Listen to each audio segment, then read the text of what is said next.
I'll be tagging the guides with an 80-20 mix of oil stop burn and regular motor oil. 80% oil stop burn, 20% motor oil, and just mix it up. I'm going to coat the guides with it as I apply them. First thing I'm going to do is slide this lower guide rail onto those pins, and then drape the chain around those sprockets. It is advised on this top part of the lower driver's side chain guide, spray the threads out in the block with brake cleaner, clean the bolt off with brake cleaner, and I'm going to apply a touch of blue Loctite to the threads. Torque this bolt to 7.5 foot-pounds or 10 Newton meters. I started both the lower rail bolts, one through the oil separator and the other to the block. And I tightened the oil separator down to 7.5 foot-pounds or 10 Newton meters, and this other bolt's going to 7.5 foot-pounds or 10 Newton meters. This one just has pins. There's no other bolts in it. They just snap on. Slimy. I'm going to be applying the main chain. This chain soaked in oil overnight and allowed to drain today. Drain the excess off, so the internal workings are lubricated and ready to roll. It's starting to look pretty good.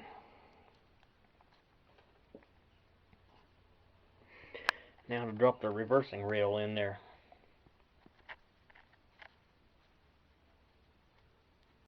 Put a little dab of oil on these seals on the back of this thing, and I'm going to slime this rail with that 80-20 mix.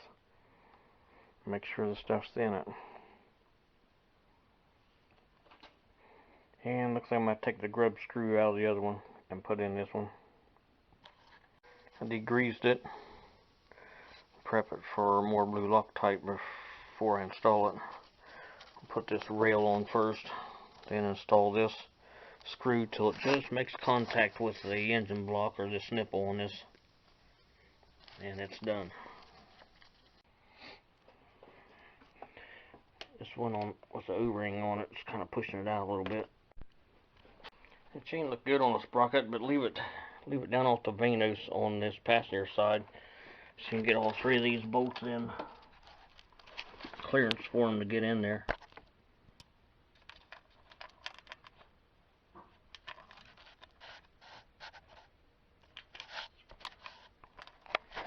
The reversing rail bolts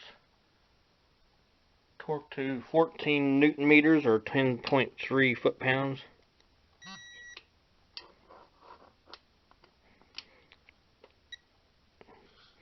I just got them all started and snugged them all down, then torqued them all. Now that that's out of the way, feed this chain back on the VANOS on the passenger side. With any luck.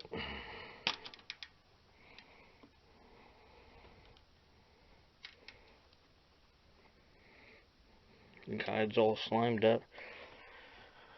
Now I'll set this grub screw, take it out and put some blue Loctite on it and run it in until it just touches the block and it's done. It really had a loose feel to it, so I'm going to gum it up with some weather strip adhesive and then run it in there. It liked that. I ran it in there till it stopped and probably added a few inch-pounds to it.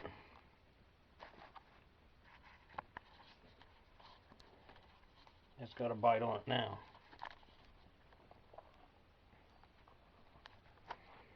Now the tensioner arm. I've pre-lubed it. Pre-lubed this O-ring. This O-ring and tube goes up, it's an oil feed tube. It goes up into the underside of this reversing rail. I'm going to put the chain on this and push this up in there into that reversing rail hole, and then put the Torx bit bolt in it. This bolt with that plastic oil feed tube is really quite annoying trying to get started. I'm having the best luck. Got it centered up with the hole, with the arm off of it. Now I'm going to pull the bolt back out, slip the arm back on it, stick the bolt back in it. That worked well. Just had to lift the chain up over the guide. This block's loose, so the arm's pretty much quite a bit of slack on the chain yet.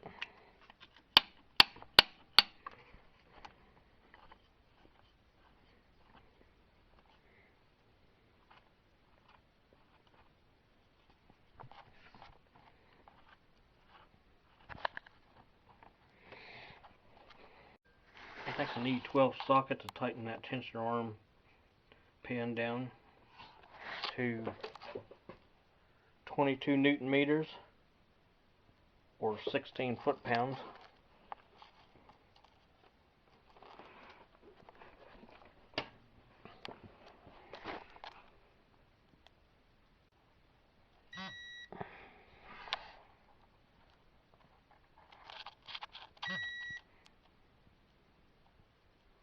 Good enough. Looking like something again. All the guide bolts are torqued and rechecked for torque.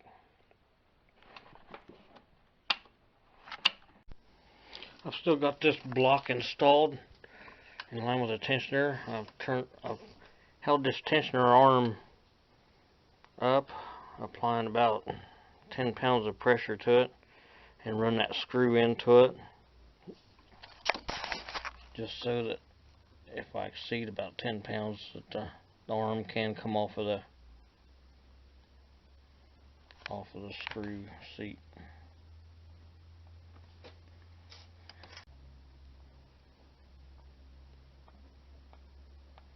It's got pretty good load on it.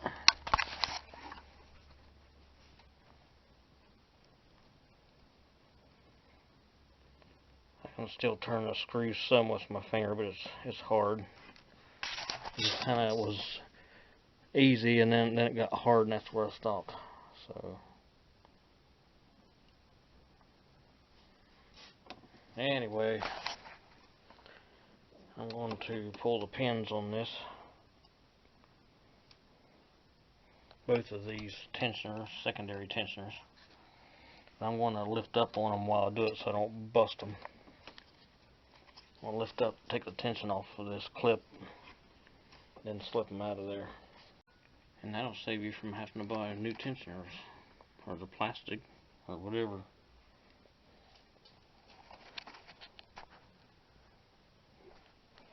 I've put a little extra goo on the chains too.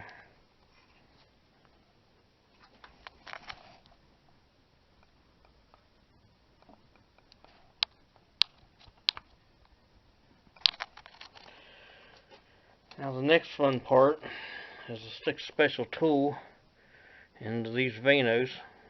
I guess starting with the cylinders 5 through 8, and turn the VANOS counterclockwise, which is this way.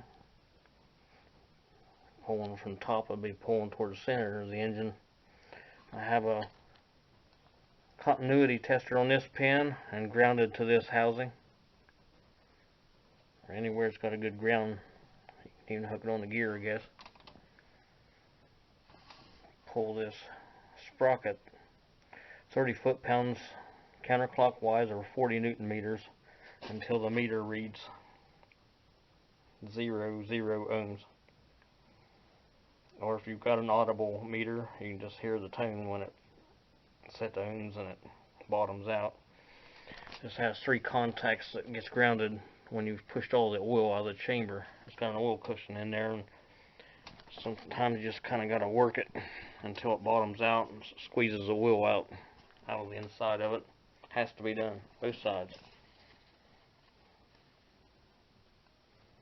Counterclockwise. Now all 4 of these hold down bolts for these sprockets are loose, just barely, so that they'll turn in there. The crank pin's still installed, and both cam blocks are installed on the back, keeping everything at top dead center. This is a special tool. It's a jewel. Fits in these.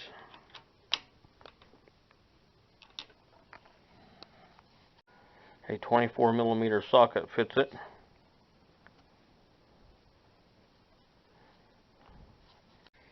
Got my one lead on the gear tooth, side of the gear.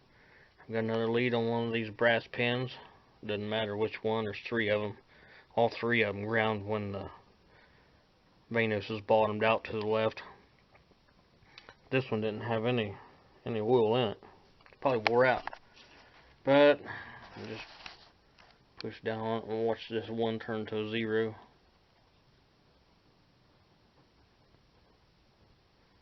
And it's bottomed out. And that's where it needs to be. Well, I've got the VANOS in position. I'm going to go ahead and tighten the torx bit up to 40 Newton meters on it. Then do the exhaust sprocket. I'll just leave the leads on there to keep an eye on it.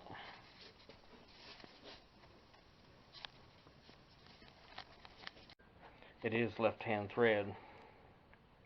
All of it's left-hand thread. Just keep it in mind.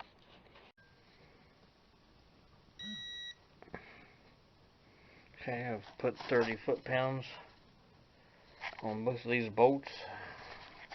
Still bottomed out. I'll do this side same way. Still turn in a counterclockwise direction. This one's dry too, so it bottomed out pretty quick.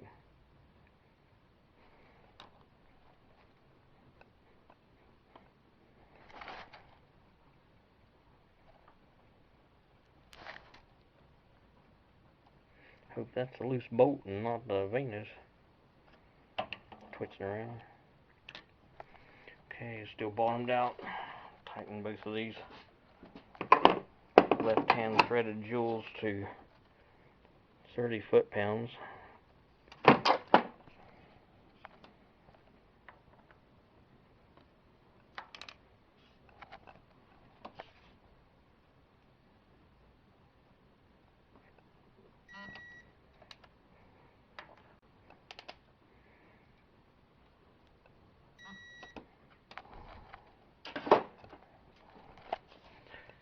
Looking good. Let's go back and check this one again. Yep, it's there.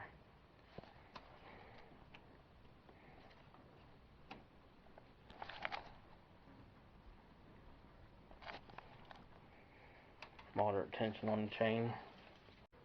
Now all that twisting around and pulling on stuff is going to settle this chain some more. I'll go over to this bolt and see if it'll turn easy. And turn it down just a little more.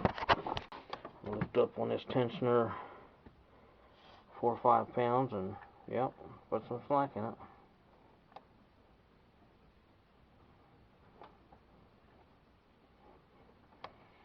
That's good. So I took that slack out of it.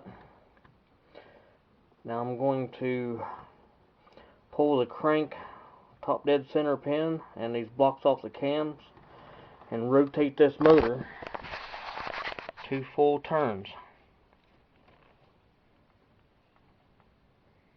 And put the flywheel holding pin back in it, and that'll settle into its final place and hopefully take any slack out of the guides and stuff. Like I say, I've slimed the chain up pretty good. Mark in line with this tooth, pointing right at the center of this torx E bolt right here. Help me find that again.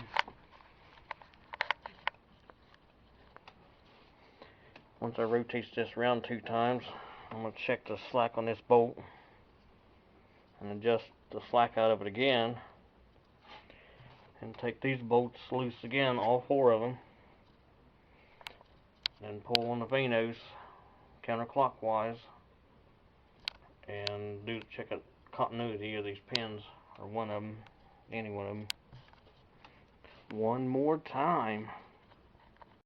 Put my mark on the crank for top dead center to the bottom of this reverse rail. I'll put a wire back up on this tension arm just in case. Who knows how many times this bolt's been run through there. Just the way I am. But let's get these blocks off of here. There will be some settling of the cams, so it's not a real biggie until the VANOS is dry. Sure, if it was the exhaust cam, that'll jump on this side when you fool with it. Yeah, I think it is.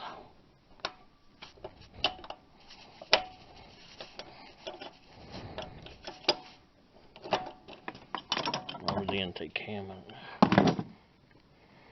All the wires out of the workings. Make sure you ain't got your ground cable hooked to any of this moves. The wire won't get caught on anything. There's no debris on the lobe that's going to get drug around into the lifters.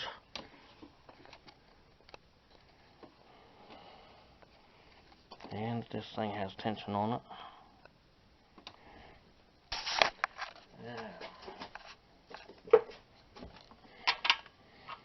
Stick the 27mm on there.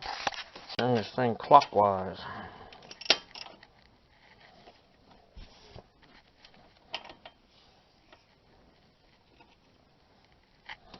Two full turns.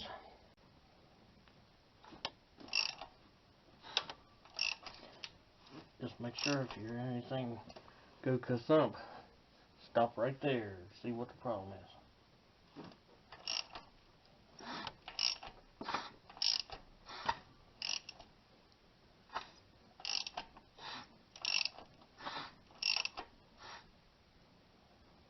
There's one.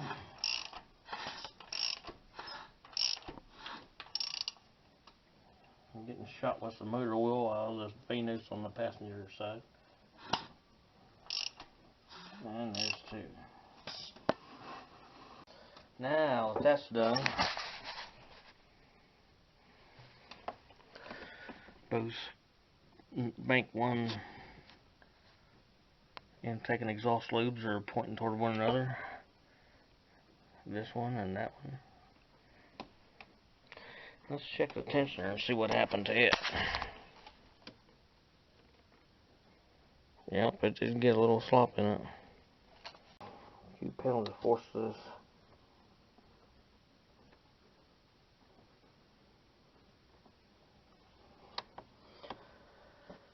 Okay, that's settled in. Now we'll put the lock pins back in it and the blocks on it, and loosen these VANOS up again and tighten them down permanently. Top dead center pin is back in the flywheel. Both of these blocks are lined up and flat with the head. Now take these VANOS bolts back loose. They are left-hand thread.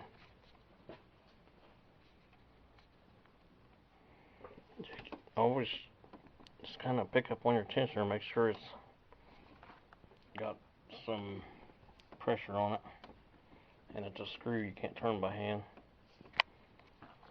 Not by hand real easy. Just using my fingertips and lifting up on this guide a pound or two, a few pounds. I could actually pull more and lift it up, but I don't want to bust anything. Just got a good bite on it. I can back it off easy enough.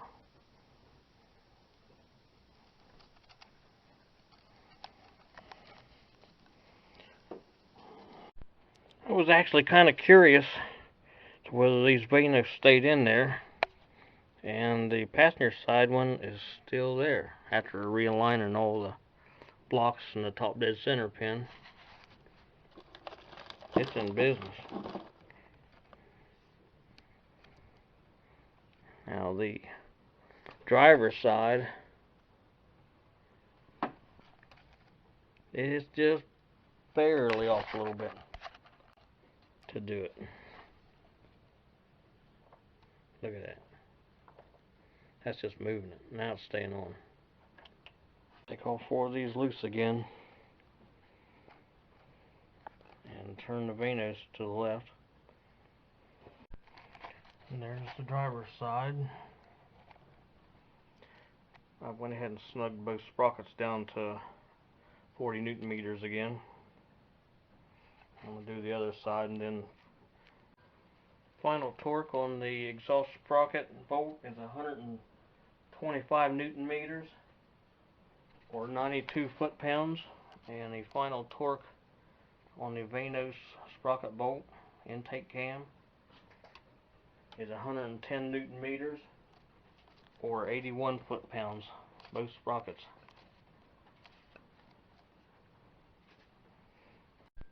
Went ahead and broke this big boy out. Shooting for 81 and 92 foot-pounds. 81 on the VANOS bolt. I'll counter the force with this wrench and hold back on this cam so I don't damage those blocks in the back.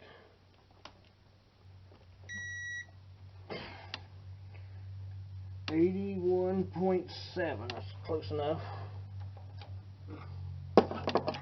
Now's the exhaust sprocket, 92. I still got a continuity reading on the VANOS.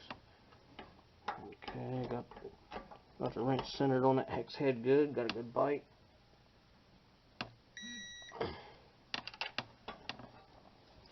And I got 92.8 pounds. That's good enough in business. And I'm going to do this side. Could have done either side, I guess. Still got a continuity reading on this one. Still got it on this one too.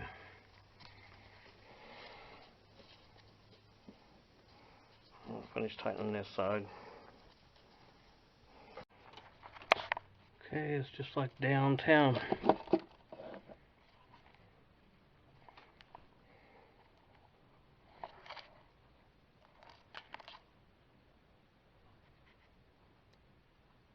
They're both there.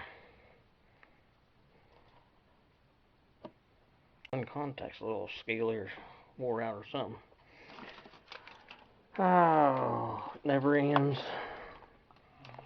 Get the wires out of there, turn the meter off.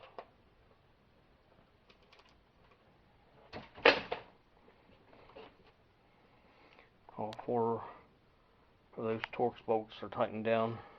They're respectable amounts. Now it's time to put the sensor rings back on it.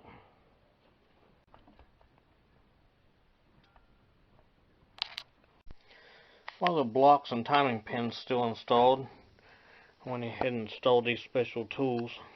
It goes into this pin, bolts to these bolts on the head. I had to use a couple cover bolts because I didn't get any bolts with these tools.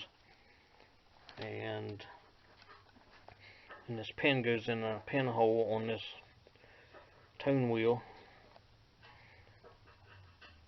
But I got it set and held the camshaft at the hex head with the 1/16 wrench or 27mm, whatever, and tighten these nuts on the front of this to 40 Newton meters or 30 foot-pounds. Say I held the cam and then put a torque wrench on that nut, or left thread.